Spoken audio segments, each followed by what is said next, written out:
Good morning and welcome to Moments with Melinda. I am your host, Melinda Moulton, and today I have as my guest Todd Lockwood. Todd, how are you doing? Very well, Melinda. I'm so excited to interview you. I've learned a lot about you. I've known you for many, many years, but I have dug deep into your life and learned so much about you. Let me tell my viewers a little bit about you. Todd Sure. Lockwood is a photographer, managing director of Vermont Tesla Owners, a novelist, director of the Herb Lockwood Prize in the Arts, a music producer, and a Renaissance man. Did I miss and a great guy? Did I miss anything? I don't know. I think you got probably the most important pieces there. Good. So I got the gist of it. Well, thank you. Um, so Todd, let's start at the beginning. Can you share a little bit about your childhood and growing up in Lake Sure. Placid?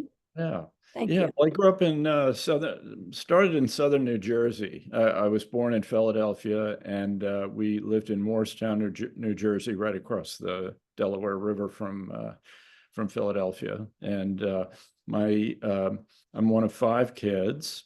The fifth of us, I was number two out of five. The youngest wasn't born until we moved up to the Albany, New York area, which was the next place that we landed.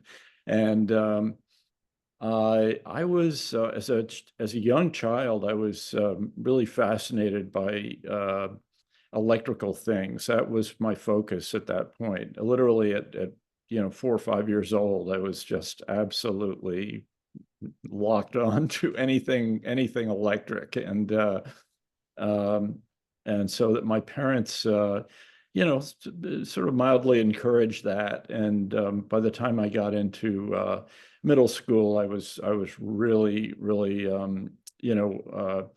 getting way into that stuff. I was kind of a basement case. I was going, when the other kids would be out playing after school, I'd be down in my basement workshop uh, inventing things. So that those are the formative years right there. Well, you were inspired early in your life at the age of 15 by photography. Talk to us a little bit about that. Yeah, well, I actually got into photography in middle school, sort of through. I learned the darkroom part of it first. I didn't start using a camera until after I knew how to make prints in the darkroom. So that was kind of an interesting angle on it. And we had as many people did, we had a fallout shelter in the basement, built into the basement of our house. And once the Cuban Missile Crisis sort of blew by and the threat was gone, that fallout shelter quickly got appropriated to be my darkroom, out of my home darkroom.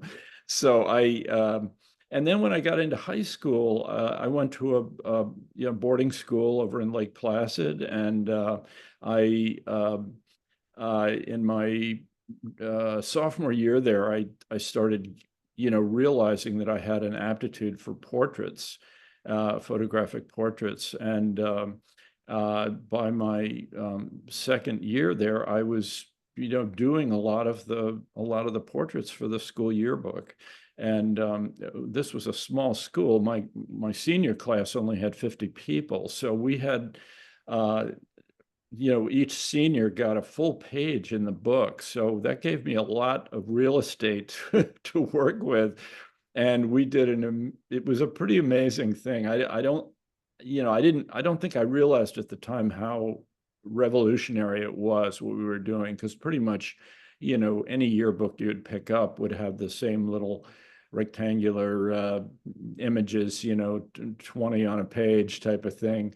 And I really broke that mold. I photographed all of the seniors in my class in different environments. Some on the school campus, some over around the village of Lake Placid, and so on.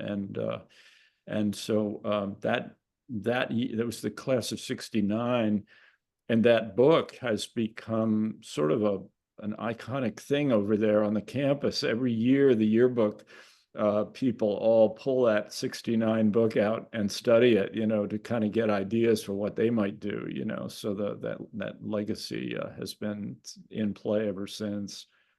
God, I love that. Well, you do note that your high school experience at Norwood School in Lake Placid had a greater influence on your future than your college at the Rochester Institute of Technology. Yeah, yeah. At the time, RIT was the only four-year program in photography in the whole country. So it was the only choice, really. There were two-year programs here and there, but as far as a four-year program, that was it. So I went to RIT, and in my probably the second week of my freshman year, my photography professor took me aside. He had seen my portfolio from high school, and he took me aside and said, you're probably going to be wasting your time here. So, but he said, I'll tell you what, I'm gonna work with you, and we'll set up an independent study for you, so you can really focus on the things that you excel at, and just report into me every couple of weeks, and we'll look at your progress and figure out some cool projects you could be applying yourself to. And so that pretty much described my whole 4 years there. And and portraits were the thing I was doing the most of. So Todd, what do you think gives you that gift of being able to capture people in a portrait? It has to be something about your appeal and your energy and your willingness to allow people to be open with you. What do you? Yeah, definitely that's part of it. But I think the seed was actually planted when I was quite young, because my mother was a very good portrait photographer. Her subjects were only the five of us, we five kids, but she did these beautiful black and white portraits. She never learned the darkroom part of it. She would just have that done at the drugstore, and it was her. I have some of those portraits on my wall in my house now, and they're really amazingly good. Hats off So to I your. think a seed was planted there, and so that it just felt completely natural for me to go into that when I got to be a teenager. So that's where some of the Where it came inspiration. from, Yeah. your beautiful mother. Well, so now you have an ongoing novel. I don't know if it's still ongoing, but it's called Julie, which is 50 chapters written in 50 consecutive days, Yeah. beginning on May 25th in 2017. Now, and I love how it starts with you reading Stephen Kiernan's fabulous novel. Yeah, while stuck Yeah, at talk to us about JFK that. at Talk to us night, about Julie. and yeah, so it's funny that being, and I was actually stuck there, and being in that situation sort of inspired me to. Well, what happened is I started by writing just about that one experience of being stuck at JFK and reading Stephen's novel, and then I posted it the next day on Facebook, and so many people related to it and just thought, wow, this is really cool. You got to keep going here. This is the beginning of something, So I started writing a chapter. The next day, I just started writing, and what it was, it's Julia is the title, and so with Julia, I was really combining a memoir and a novel into one thing. I'm a character in it. It's written in first person, but and many of the situations that are described are real. But Julia, of course, was a figment of my imagination. But the line is very, very um, difficult to draw unless you know me personally. Then you'd be able to see through it. But most people are reading it and they're going, wow, I can't wait to meet this woman, Julia. She sounds amazing. How do people get their hands on your book? Well, that one, there's a link to it I have a website that is sort of acts as a portal to all these different activities that I've been involved in, and the Julia link is on there. I mean, you can go directly to juliathenovel.com, and that will take you right to it. And you can read it for free on there. There's, You read it right on online, and it's right 50. online. Yeah. And I started writing this story with this Julia character, and I just kept going. I went for 50 straight days, writing a chapter a day and posting them immediately on Facebook. I took them off Facebook and put them on this other platform. It just made sense to do that because they were in reverse order on my Facebook page, which didn't make much sense. So it made it a little more tricky for people to follow the story. But Well, now, I found it today. yeah, it lives on its own website, and it's an illustrated novel too. As you noticed, I used stock photography and even some artwork that I found on a stock image website that where you can license this stuff. And I sort of made it a little more interesting by making it illustrated. Have you done a Pekakucha yet at the Flynn? No, I've been asked a couple All of times. right. Well, I think The timing, yeah, I know I could do one. The timing just hasn't worked out because of other things going on at the same time. well, I'm asking you because I would love to hear you. Now, let's move on to talk about Herb Lockwood. And he is your late brother and gifted artist, musician, poet, writer, and woodworker, and what is now one of the most notable arts awards in the state of Vermont, the Herb Lockwood Prize in the Arts, named after your brother.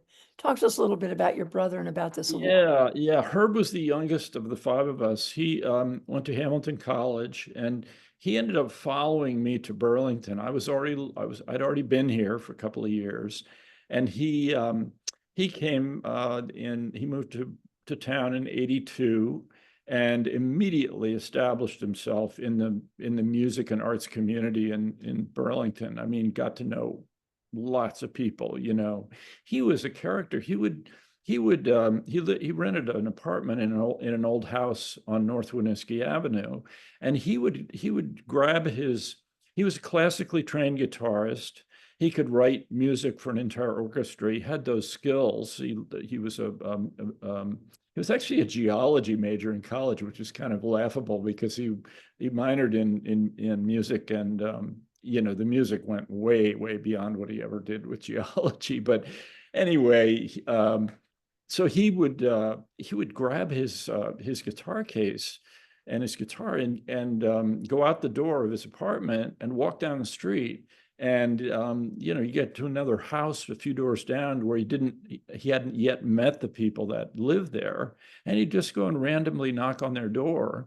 And they, if they were home, they'd come to the door and he'd say, "Hi, I'm Herb. I live down the street a few doors, and I'm a musician. I write a lot of music, and would you be interested in hearing some new songs that I just wrote?" And so, yeah, boom, they invite him in, and next thing you know, there's a concert going on in their living room, with whoever was there as an audience. And so that's the way he was. He was just a magical figure in the area. Um, he tragically died in a woodworking shop accident on Pine Street in '87. So he'd only been here 5 years. But by that point, he had well established himself as a real inspirational force in the Burlington art scene, and not just in the music scene, like in all sorts of art. If he went to an art show and saw something he really thought was incredible and could even be going maybe to a higher level, he would track the artists down. He'd call them up and say, "Hi, you don't know me, but I saw your show, and it was really impressive, and you have huge potential." So he became this mentor to many artists in the area of different varieties. And Stephen Kiernan, the novelist, actually, he and Herb were best friends from diapers, because the Kiernans and the Lockwoods, we were both in the Albany area at the same time, and those two were, they were best pals for from a year old, or maybe earlier. And so and I think Herb being here had a lot to do with Stephen moving to Burlington. So anyway, years after he died, I pulled together a few friends from the arts community, and we did a little think tank and decided, wouldn't it be cool to create an award for artists that are doing the kind of thing that Herb was doing as far as encouraging other people to reach as high as they can. And so this happened in 2014. We pulled this group together, and later that year, boom, we had the first award was given out. It was given to a theater director and actor from the Middlebury area, who is arguably the most talented stage actor ever to work in Vermont, he's from Vermont. Who is that?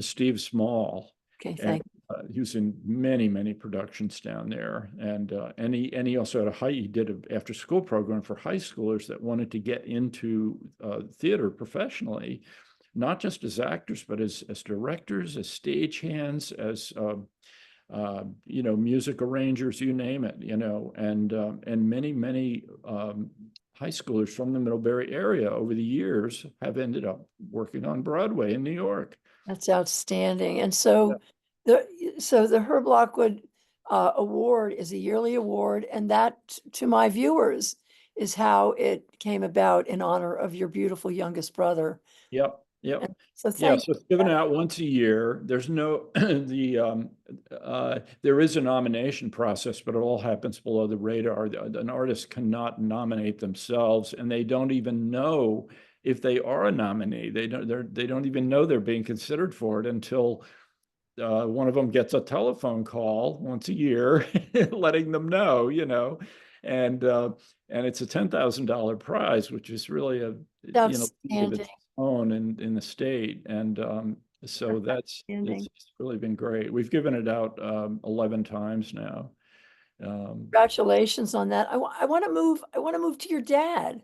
Yeah. Your dad, W. Carter Lockwood. And I read a bit about him, but he taught you that the journey is more important than the destination. Talk to me a little bit about him. Yeah, my dad had an interesting life. He I mean, probably the best thing he ever did was marrying my mom. She was extraordinary and came from a really interesting family. And so my dad actually ended up going to work for his father-in-law's company. And my mother's father had actually gotten into the paper packaging business with three of his brothers, and it turned into a pretty big deal. And my grandfather was sort of the creative behind the scenes engineer guy, of the four of these partners. And one day he was sitting at his desk folding a piece of stationery into sort of origami style, and folded it into what became the top of the milk carton. The pitcher pour spout was my grandfather's idea. And the patent is still on Google Patents. You can see it there with his name on it, and I love this. And so my dad was in sales for the company in the milk carton division at a time when all the dairies were still putting milk in bottles. So my dad had a really interesting challenge on his hands to convince these dairy operators, who were mostly, back then it was in the early 60s, these would have been family-owned dairies all over. The territory was operating in was New York State, from Kingston up to Messina, and as far west as Syracuse. And so he, my dad was really good at making friends and at meeting new people and stuff. So he could ingratiate himself to these dairy operators quite readily. And now every time I open a milk carton, I'm going to think about your dad. Yeah. And about your mother too, the gifted Right. photographer. So, Todd, in 2011, you debuted your novel, Dance of the Innocents. Yes. A novel about collective behavior. Talk about what this means and how it is captured in your novel, where the future of humanity is on the line. Yeah. This was an idea that hit me in the shower one morning. It was, I think, my third attempt at writing a novel, and this one really stuck because the idea was compelling. Basically what hit me in the shower was this notion of what if you have a city, say, of a million people, and what if those people were all moving around in some kind of pattern but didn't realize it?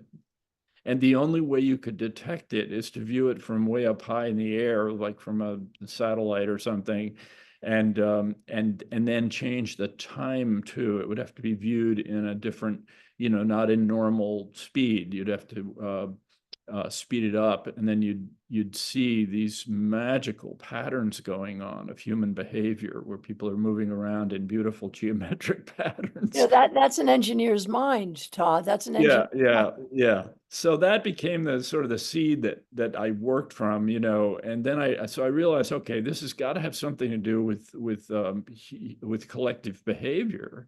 And so I started studying collective behavior. I read a few books on the subject.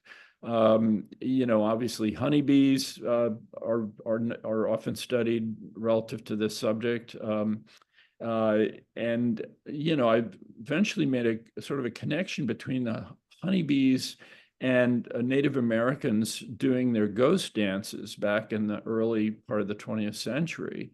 And then the story really took off. It started, the novel really started getting interesting to me. I just couldn't wait to sit down and write the next chapter or two because it was going in such an interesting direction. How Uh, fascinating. it would make a wonderful historical movie. I haven't really shopped it around that much, but it's really a very visual story and very compelling. So where can my viewers find your book? Dance of the Innocents is available on Amazon. It's been Perfect. on for a long time. It came out in 2011, so it's been out a while. Congratulations. So I want to just touch on, you were the founder of the Brottingham Library in Burlington. You were inspired by the fictional library in the 1970 Richard Brottingham novel. And the library only accepts unpublished works on its shelves. And now the library is in Vancouver, Washington, but this was your brainchild. Talk to us Yeah. So when I was in college, somebody turned me on to Richard Brottingham. He was, in his heyday at that, in the early 70s. His best-selling book was called Trout Fishing in America, which had nothing to do with trout fishing. And he was just a character. He wrote 10 novels in his lifetime and a bunch of wonderful books of poetry. And the thing that was so cool about his writing was it was incredibly accessible. You didn't have to be a big literary person to appreciate and to enjoy his work. It was very, very uh, plainly written, but if you dug a little, you realized that it was also genius. He was and he was a humorist, so it was great fun to read. Well, one of those novels was provocatively titled "The Abortion," and it was a story about a magical library in San Francisco, a little privately financed library that only accepted unpublished books. Nothing published was allowed in the place. And as soon as I read that, this book came out in 75, or no, I'm sorry, it came out in 71. And I think I read it for the first time in 75. And I just took to it. I just said, oh my God, that is the coolest idea. Somebody's got to build this place, And so I read it. It was a novel you could read in a weekend. His novels were short and quick reads. So I read it every year for about 15 consecutive years. It had a spot on my shelf, in my living room. And once a year, I'd pull it off the shelf and read it. And I'd go, God, that is such a great idea. When is somebody going to do this? Well, finally, it went from when is somebody going to do it to when am I going to do it? And so I pulled together a group of people in Burlington, uh, and we created a nonprofit, and we just said we're going to do this. We're going to open the library in that novel in Vermont, and we did, and it quickly became a national news story and stayed in the news for years. I mean, it was wild, just wild. And even internationally, it was being talked about a lot, because it had never been done before. And And so now it's eventually, I think Vancouver. there were over 100 volunteers in Burlington involved in the place.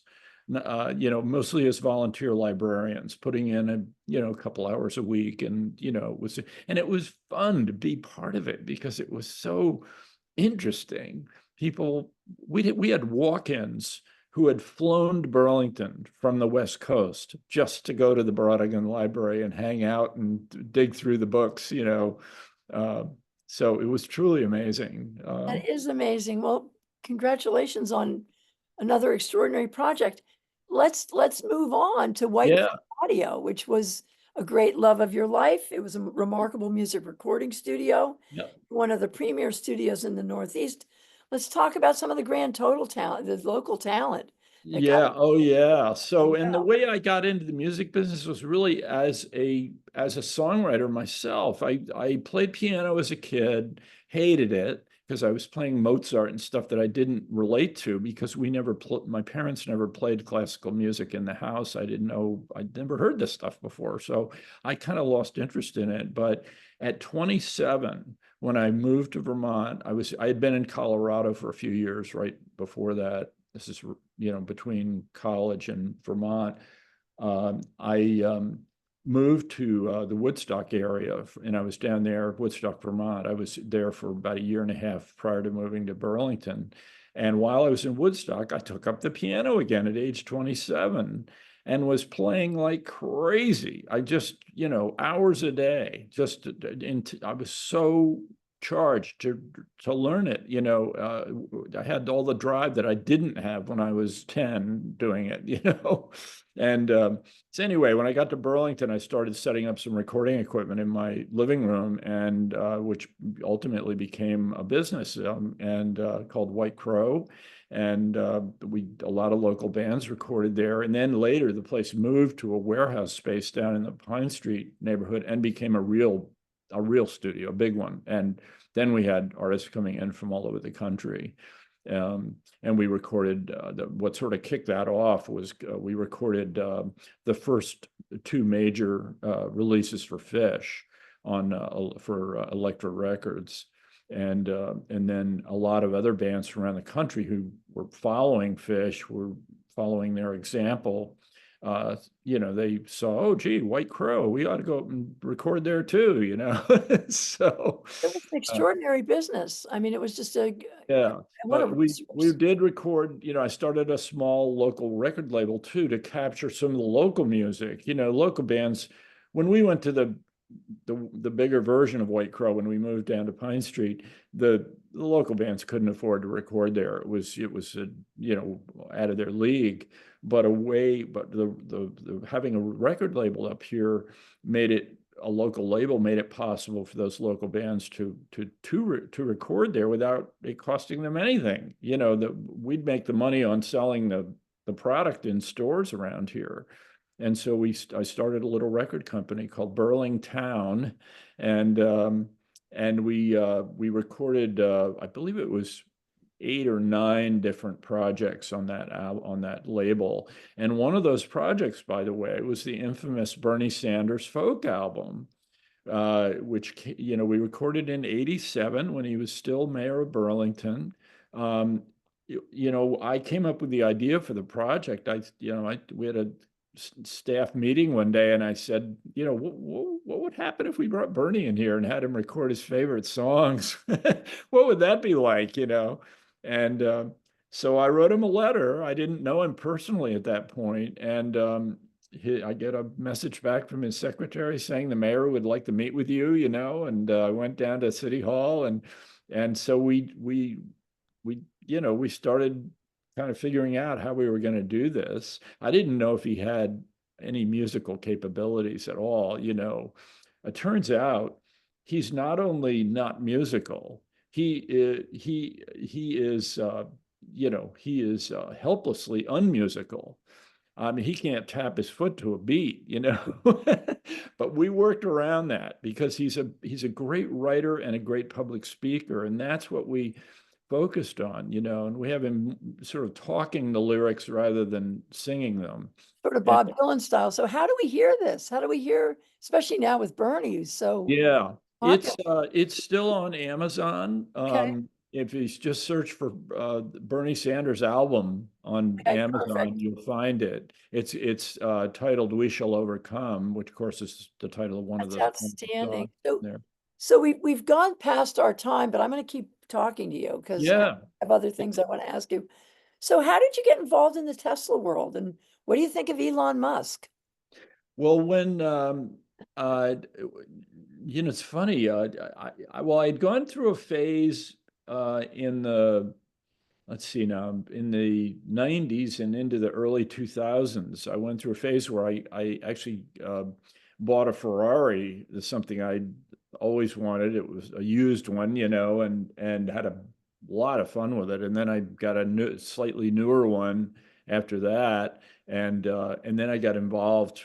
These things are always there are always opportunities for me to socialize, so I got to know other Ferrari owners around the region, and we started a club up here, and when the next thing it was getting pretty interesting. So that ran its course. I did that for probably 6 or 7 years, and then uh I just got away from it for a while, and then boom, I see this picture of an electric car that Tesla had come up with. I hadn't even heard of Tesla before, and this would have been in 2012, and I was just completely blown away. I was like, that thing's electric. It was a beautiful sedan, a model that they still make that's been updated several times over the years, and I still have one. Um, and so I started, driving a Tesla, and was one of the early pioneers of owning one of those up here, because there was no service up here, and it was an inconvenience to own a Tesla in Vermont at that point. But those of us that did figured out how to do it, how to get the thing charged properly and so on. And Well, they've so taken off. They've taken yeah, so off. right. So yeah, so of course it took off, and finally, Tesla's one of about 10 states that have I'm sorry, Vermont is one of 10 states that has a law that prevents manufacturers of cars from actually opening dealerships. Like in Vermont, all car dealerships have to be owned by a local franchise of some sort.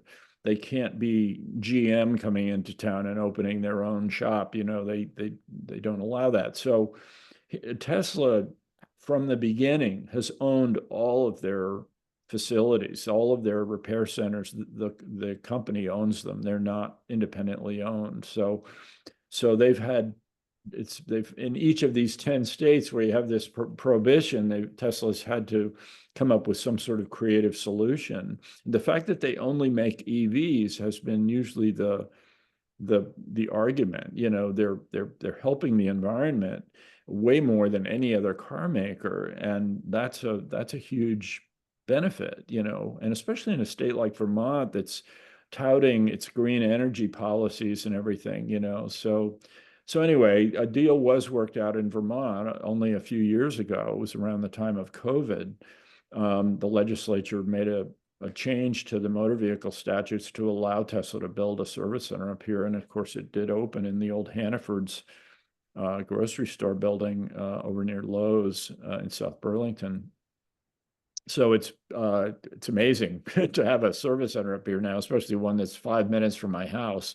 Uh, but uh, but yeah, and I've been following Elon for so long that he's still a genius to me. He's a genius engineer. This political stuff he's getting involved in, it's a little disappointing only because he's taking energy away from the other things that he does that are so important. He is he's a seriously talented engineer and has done a lot of development that is in those vehicles. Also, he has taught himself rocket science. He is a rocket engineer. The stuff that SpaceX is doing, he's actively involved in the engineering on those rockets, which is just mind-blowing, that one guy is doing all this stuff.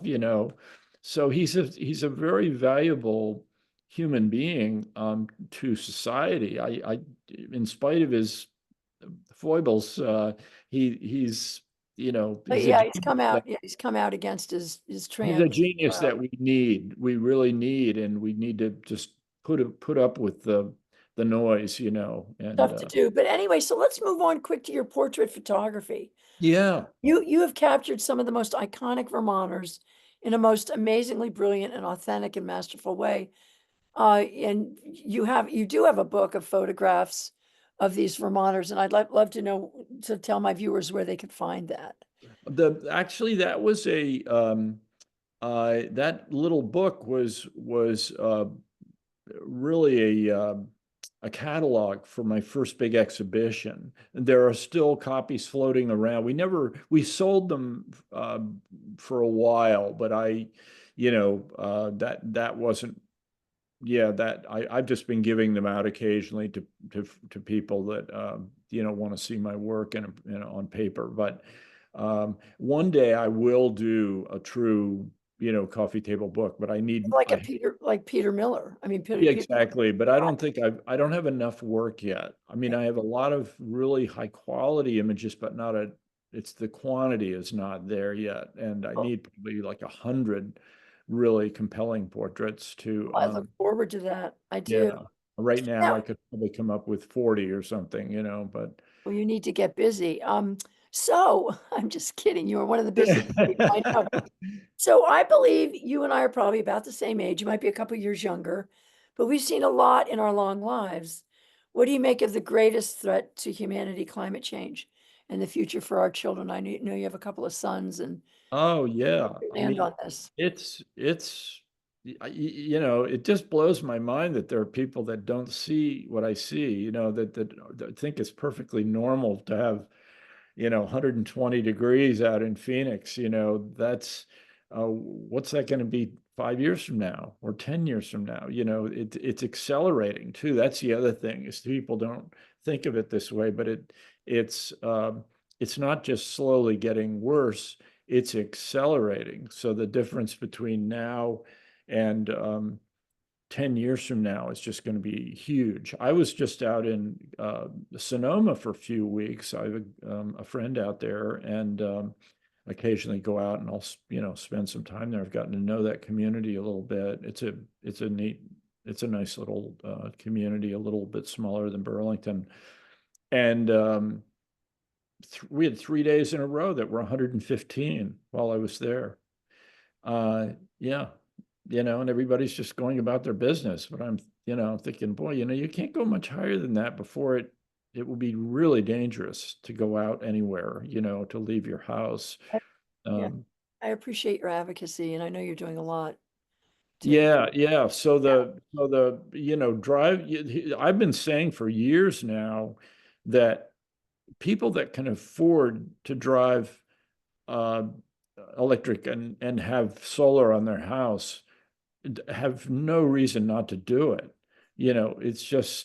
It's so obvious now. And you've got choices too. And electric cars are a lot less expensive than they were even 5 years ago. a lot further. So I'm going to move on now to the first woman of Black and Asian heritage running for president. As someone who has always cared about equality, inclusion, and diversity, how exciting is this moment in America's history? Oh, I think, it's really, really amazing. And yeah, Kamala's, uh, I think one of the things I really like about her is, she was a prosecutor. She's not going to be a pushover in any sort of debate situation. She can hold her own with the best of them. So that's pretty cool. And she's been part of an administration that's done a lot of great things. All this focus on Biden's age is warranted, I think, but it's taking the spotlight off of all the amazing things that administration has done while they've been in there. It's Very true. really something. What a great time in our history. So now I want to talk to you. We're coming to the close of the show, but I want you to talk to me only if you feel comfortable about your bout with COVID in July and the resulting, Yeah, yeah. which might be some important information for folks out there. Yeah. Well, I've been diligently getting my vaccines and my boosters and everything, just like clockwork, it's and I've been lucky. I didn't catch it until just a couple months ago.